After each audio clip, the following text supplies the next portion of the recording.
The United States charges other countries only a 2.4 tariff on motorcycles.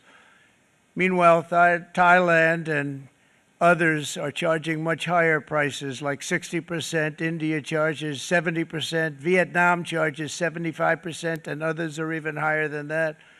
Likewise, until today, the United States has for decades charged a 2.5 tariff. Think of that, 2.5% on foreign-made automobiles. The European Union charges us more than 10% tariffs, and they have 20% VATs, much, much higher. India charges 70%, and perhaps worst of all are the non-monetary restrictions imposed by South Korea, Japan, and very many other nations. As a result of these colossal trade barriers, 81% of the cars in South Korea are made in South Korea. 94% of the cars in Japan are made in Japan. Toyota sells 1 million foreign-made automobiles into the United States, and General Motors sells almost none. Ford sells very little. None of our companies are allowed to go into other countries. And I say that, friend and foe, and in many cases, the friend is worse than the foe in terms of trade.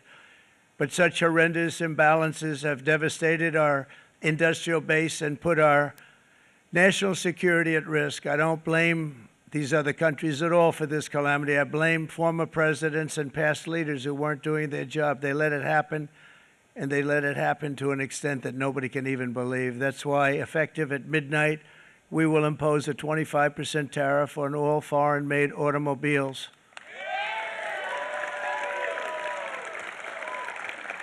Thank you. Brian, I'd like to have you come up here for a second, okay? I just see him sitting. He's been a fan of ours, and he understands this business a lot better than the economists, a lot better than anybody. Brian, say a few words, please, would you? Thank you, Mr. Thank you. President. It's a great honor to have you. Thanks. Thank you, Mr. President. I grew up just north of Detroit, Michigan, in Macomb County, known as the home of the Reagan Democrats. My first vote for president was for Ronald Reagan. I thought that was going to be the best president I ever saw in my lifetime until Donald J. Trump came along.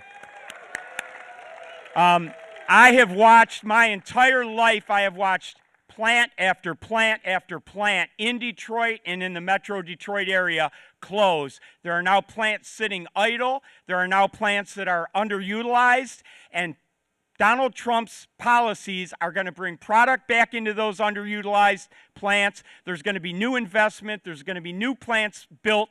And the UAW members, and I brought 20 of them with me, they're sitting right over here.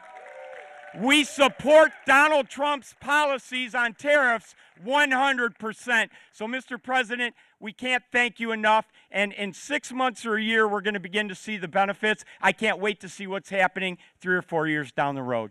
Thank you, Mr. President. Thank you. What a great guy. He got it right from the beginning. He got it before almost anybody else. This group over there, they got it too. And you know, we won the state of Michigan. We won almost all of them, but we won Michigan by a lot, and I want to just thank you all. The auto workers were fantastic. The Teamsters were fantastic. Everyone was pretty good, I will tell you. Thank you very much. I appreciate it.